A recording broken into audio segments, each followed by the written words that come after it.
Great to have you with us. Thank you, and thanks for having me. And before I go any further, I just want to join all others to wish you and your wife every success, Thank you, sir. luck if you need luck, blessing, miracle, and that Thank you. you both come out in tip top shape, and we will get you back on the show as soon as possible. You have all my support and love, Thank you. so I understand what you're going through. Thank you so Um, very much. Appreciate but that. Thank you. most I want to also make a few comments before we get into my main presentation on two things the Prime Minister said in her United Nations address. Small thing, but no, she did not say one. Two things related to her speech. I'd like to make note. One is for the first time ever listening to any Prime Minister of Barbados being introduced at the United Nations. For the first time ever hearing any leader, Prime Minister, President, or whatever, uh, being invited to address the United Nations. I heard in the case of the Prime Minister last time, where all Prime Minister Barbados and then the listing of the ministries under her, five or six were mentioned.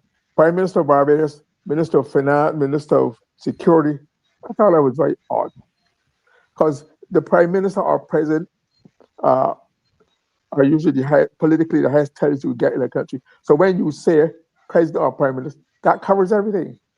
So I thought it was a little interesting, a little curious as to why they didn't have, for the first on the list, Minister of Finance, Culture, don't write down the line. But when you see, you remember last time it was on, I spoke about, I tried to figure out why this rush to the inauguration of the free movement among the four countries was being done on the 1st of October. And I mentioned that it might have been. My only logical conclusion, have a look at it very critically, was that it had something to do with her birthday being on the 1st of October. And lo and behold, when she was addressed in the United Nations, she was given uh, a date about an event that she said, that is 2 years younger than me. Um, I'd be I'd be 60. She is 60. I'd be 60 in a few days, Kai.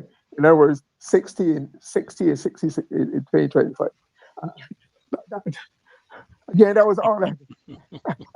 But it made me say that I was probably on the good thing when they were told that the, the ego and his personality and the airtight personality demanded that the world not know that. So I guess on Wednesday it is, Barbados will be probably flooded with phone calls and WhatsApp message internationally to wish her happy birthday. I wish her happy birthday in that situation also. That being said, if we can get back down to my main topic, which as you know has to do with it is has has Kerry Simmons broken the principle and practice of cabinet collective responsibility? Has Kerry Simmons broken the principle and practice of cabinet collective responsibility? And that dawned on me when I realized that a few weeks ago, Minister Simmons broke his silence on the whole town civic center near tragedy fiasco, whatever you call it, hanging question, but a controversial topic. And for several months on go away, as the old people see, they all pick his teeth at that subject, Mhm. despite the whole town civic center being in the heart, literally the heart of his constituency of St. James Central. So, like most people, I would be very surprised at what happened that uh, that that that he did not say anything, and now he's chosen to break his silence now. Especially, he's well known for his speeches. He likes to talk. As the for you, he would appreciate the word. He's been him be very garrulous or very voluble. He likes language and speaking. So I was curious as to why he did not get involved in the debate. Um, and then say he's a leading voice in BLP. Um, and so when now that he's broken it, um, I, I, I said, what What could have happened?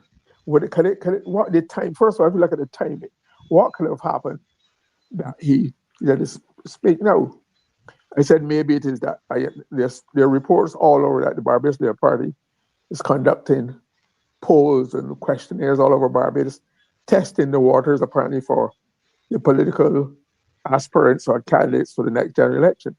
So I'm wondering if, and I wonder if in that exercise it has surfaced that this issue is presented a bugbear for him in that constituency, and therefore that might have triggered him to come and speak at this time. Or was it, but then it dawned on me, was it a case of political opportunism? And if you can break the first slide, where I've defined political opportunism. But Glyne, sometimes I wonder if these things are not planned and concocted, because wasn't he in the company of the prime minister when they went to New York recently? Yeah, yeah, yeah. You just wonder sometimes, if in the background or in the back room, some of these things are not Well, planned I'm to going to give a come. particular impression, I'm because going to come to that. the last person who stood up and spoke about this is now without a job in the Senate. Well, Go ahead. yeah, Go ahead. okay. You go ahead. The definition of political opportunism, of which I'm wondering if this is what must have triggered this is intervention, is defined as the act of seeking to take on a political matter because of the need to shift position to suit public sentiment. So that's a legitimate question. Has he therefore realized that he's not a very good, he probably could be in trouble because of his stand or lack of stance, his lack of speaking on the man, had not identified with the man. And we know that Alexei is a man of many words. So when you look at the content now, so it's the timing, the content, the language. He talks about if he talks about he had his lips pursed. If Dave could go go to the he said he had his lips pursed. Now pursed is a very fancy, a very antiquated word, and it means to bring your lips tight together so that they form a rounded shape, usually as an expression of disapproval. That sounds to me like a good old Belgian pout. You pout your mouth, right? You bring your lips tightly together so that they form a rounded shape, usually as an expression of disapproval. So therefore, maybe that is how he was expressing his disapproval. He said that he pursed his lips. He pursed his lip, right? Right? About the situation regarding the center. As he said, one cannot. When talking about purse, one cannot be seen. Oh, I, I, he also tried to justify his silence in this way. He said that one cannot be seen to be in cabinet, let alone carry the designation of senior minister. Now, if you got 10 minutes, what the senior minister thing too. He seemed to be very hip on, conscious of that. Of saying carry a senior member designation of the cabinet and be publicly parting company with the cabinet of which you are a part. So obviously, a lot of negotiating has to go on behind the closed door. That's how he tried to explain away why he's not speaking, right? So he himself, I'm very curious. The minister emphasized a lot of negotiating behind the closed doors. I raised the question of who would he have been negotiating? Was it between himself and fellow senior minister William Dugard, who had been very gung ho about this whole project? You remember the minister he's not only senior minister, he's minister responsible for planning and development in the prime minister's office, right? Mm-hmm. So, Yep. Was it there, or was it between Ben? Yeah. So were they saying that there were different points of view. Was there negotiating going on between, or was it between himself and the prime minister, Hmm. who, because for him to come out and for he himself acknowledged that it would, for him to come out unspoken and disagree with the cabinet would have been an infringement of collective responsibility as a member of the cabinet.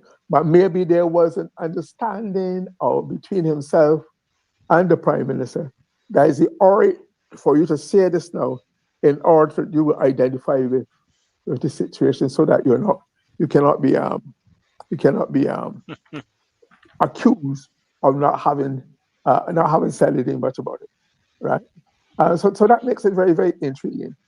And I would like them, if you can look at, and the reason why I am talking about when he himself admitted it would not be proper and decent and or constitutional to be done to have broken rank with his cabinet colleagues,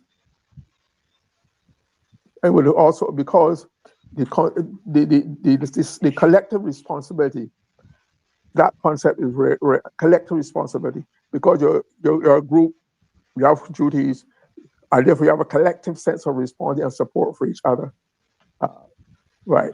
And that is in the Barbados Constitution, where it says which defines the cabinet shall be the principal instrument of policy and shall be charged with the general direction and control of the government and shall be collectively responsible therefore to Parliament.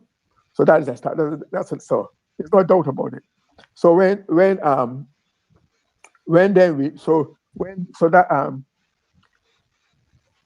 therefore that if that provision in the Constitution is threatened, and that ties into collective responsibility. Collective responsibility. If you turn the slide for selective fire is the cornerstone of the Westminster system of government out of which we have emerged, and a collective responsibility.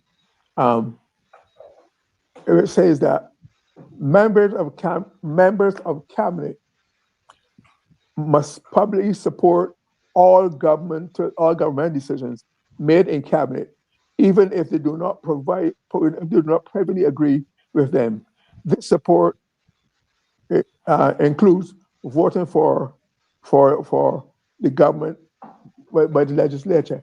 And then there's another piece that says that, and that is part of the concept of of the Westminster system of government on which we belong. That's the corner. So you must have discipline. You must have, and this is a very, and I understand the whole concept of collective responsibility. It can put you in a very difficult spot if you're doing a topic. If you have to give that selective report to maintain collective responsibility and discipline and solidarity among your colleagues, which is something which you don't agree. I remember I would have had a personal experience in that regard when you remember the famous Greenland landfill Oh, controversy. yes, yes, Right, yes, right. yes. Well, I was a member of the cabinet then. That was under the jurisdiction of Minister Liz Thompson, Minister of Health, and there was disagreement among in the society again, also among cabinet members, among as to the desirability of a good sense of placing that Greenland landfill in St. Andrew and it's point there near to near to near the highway on the road leading to coming up from where the Farley Hill. Farley You Hill know the coming road, down. right? Okay. Yes, yeah, But Farley Hill coming down the hill. because of collective responsibility, yeah. Um, you listen to your colleagues, and I had concerns. I remember one member of cabinet and MP for St. Andrew, Minister George Payne, described it as environmental madness to function there. But we were assured by the officials, by the experts, by ministers who were supported by experts that this was a safe and sound, etc. We went on there a group to give her physical support, to look at the site we sell ourselves to diminish or remove any doubts and concerns. And my conclusion was that, given all that we've heard from the experts, not being any expert myself, that matter, official that it was work, I would take that as word, accept that face value, and it was therefore proper to go ahead with it. So it is a serious, it can be very stressful, it can be very demanding, it can take a toll on you. So I understand Minister Simmons's Dilemma. yeah, but this is the key.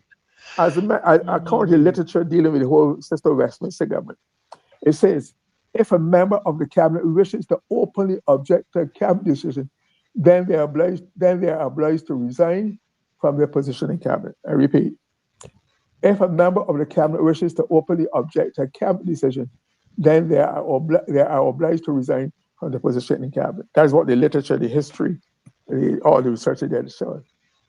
I know that we have in the Caribbean, we choose to adhere to certain parts of the Westminster system when it suits our person. I would admit that it originated out of a colonial system, and that it was, and that we would have to adapt it, etc., and modify it over time to suit our own wishes and different changing standards and conditions, etc.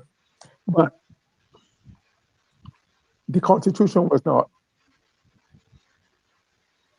amended to change the 64 and 64-2 about the role of cabinet, and therefore cabinet having this responsibility. It was not like you rightly said. And then he said the only change to the previous constitution was from Governor governor General to general President. president to make it applicable to what A what is republic. called a republic. So that is vague. So therefore, to me, this is a serious development when not too many people themselves are caught on to the implications of the breaching, the violating of that convention. No, it's not the convention practice. It's part of the law of the Constitution of 64 too. So If I can interrupt you for a sec, Glyne, there was a comment. There was a comment up just now. I don't know if they could put it back. It was Mr. Adrian Hines. Let me see if I can read it. And because you served in cabinet, you served ministerially, if my mind serves me correctly, Minister of State, I think it was. And you can correct me because I don't. I would rather if I could just finish my point and then deal with any questions thereafter. Okay, go ahead. But keep this one here in mind. I don't know if you Um, can see it. And yeah. when you are finished, if we could come back to this. Okay. So Yeah. I'm Okay, saying go ahead. I'm saying that we see that we have that this is not usual or normal or proper for the Barbie. Something has gone on in that arrangement that has not been explained to Barbados, how you've deviated from collective responsibility to accommodate Minister Simmons being able to come now and speak about this matter in public. What has changed? Is it a private? Is it? I mean, the principal would have violated whether he would have been given the okay by his boss or not, by the prime minister or not. To me, it has serious implications for the country and its constitutional practices. And if there are certain things that we will either obey and respect and adhere to, and some we just treat willy-nilly. And I think that it is worth serious considering. And Mr. Simmons owes it to come and explain why now, what has changed, what has changed that no longer existed in the previous months that kept you quiet, kept your mouth shut, kept your lips pursed, right? I mean, personally, the definition implies disapproval, but certainly, if when Minister Simmons was elected as MP for St. James Central, he was elected to represent his election to represent by the people, by the law, to represent, first and foremost, its constituents. Correct. And I think he's long overdue in seeking to give representation to an issue which has bedeviled this constituency for many months. And if there were, I'm not a constitutional lawyer. If I'm not a lawyer at all, but I try to deal with logic and critical thinking. If his if there's a conflict between his what he is responsible as a member of Parliament first, and that as a member of the cabinet, right? How do you reconcile? How which one takes precedence over? If you're directly responsible, represented by elected by the person who represent in Parliament, you have to be an MP or otherwise before you become a minister. So it seems to me as though the collective responsibility and the obligations under as a cabinet minister overshadowed or overruled his obligations to give a voice and representation to the people who would elect him or not. Because he would have been selected by the prime minister. Does that responsibility override the thousands who would have voted for him as an individual from the constituency? I think it's an issue that needs to delve into and needs to be explained, and that Minister Simmons should not just pass it off, because you remember, uh, Minister Duguid was saying sometime that the project is on. It's almost a done deal because it's still in the works. A lot much has said or happened since then. It was supposed to be, um, ICBL was supposed to be the partner with government to do the project at the Hotel Service Center. Um, when you read the original story in the paper, Minister Duguid, it was said that there was a question of money is involved because, when in an earlier session at the event, when doubts were raised about the viability and necessity, the desirability, sense of go ahead with this project, it was made clear that the problem would be that the money has been expended already. So therefore, that might be a problem. But when I remember that, I also remember that there's a phrase in law called Latin called caveat emptor, caveat caveat emptor, emptor. You must have you were in business. We say let the buyer beware, let the buyer beware. So Mhm. the man who in the project was financing the project, which this part of business operation, that should be a part at the back of his mind. But even if it were so, if money had been expended to bring it to the part where it is and it's found no longer viable or desirable to go, I would like to think that I would like to think that the government of Barbados, given its historical, cultural, aesthetical, environmental importance to whole town and Barbados, given historical significance in the first era when they claimed Barbados in 1625. Right, so this is the 400th anniversary of that claim in 1625. Right, I think that government has found money in various ways to do other things.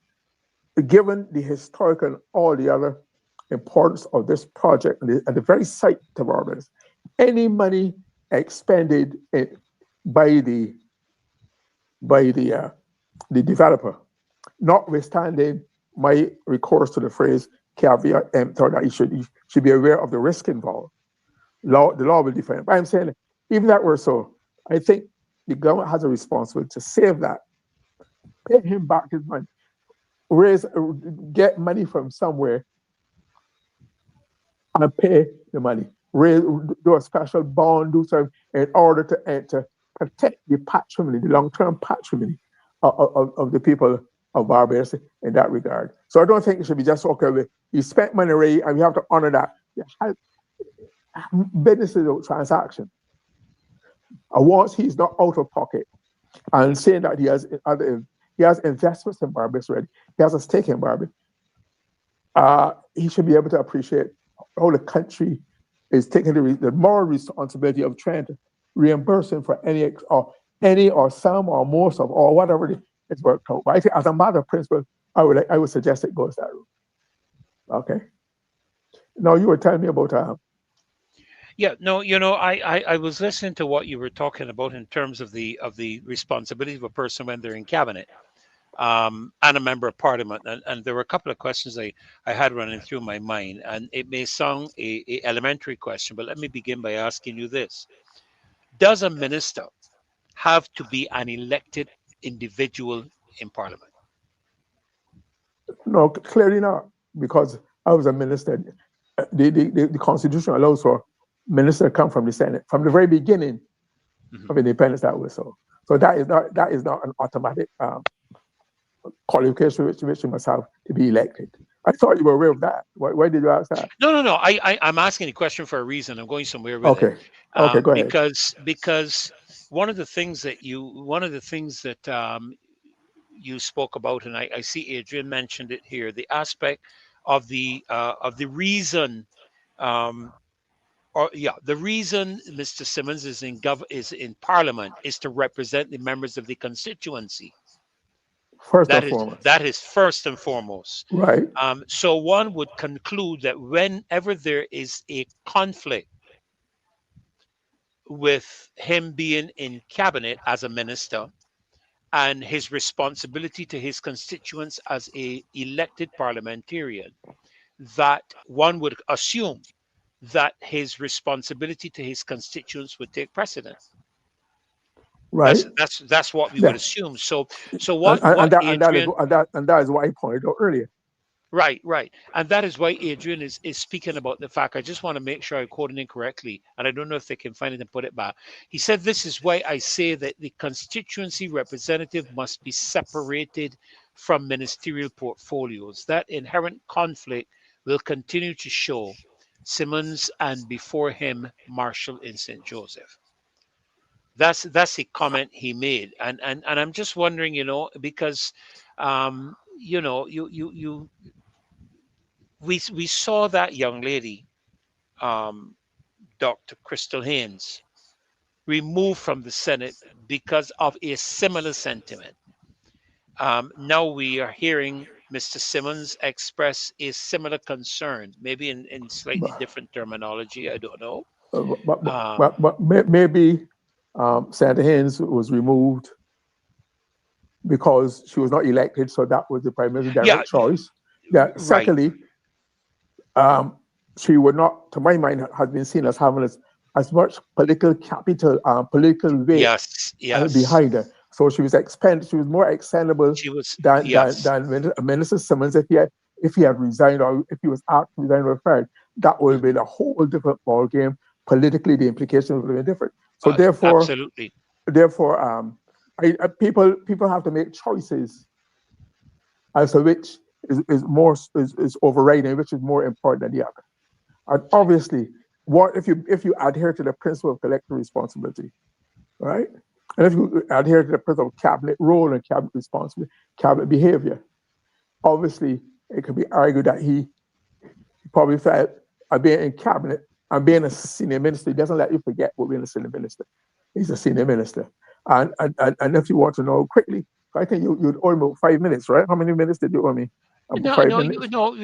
Okay. I'm just going to indicate to our listeners and our viewers Okay, to when you're ready. remember this is their call-in segment, Okay. 236-7000. I just want to remind them of Okay. that. We're ready to take your calls and for your questions or your comments and so on. So while we are waiting, we myself and Mr. Murray will continue the discussion. Yeah. Yeah. Okay, so Let me deal with the whole question of senior minister. That was a recent invention in the political hierarchy of Barbados. And the first senior minister I recall would have been Miss Billy Miller, and that came about when she when the Prime Minister Arthur was making adjustments, as she was deputy prime minister and senior minister, and therefore if she was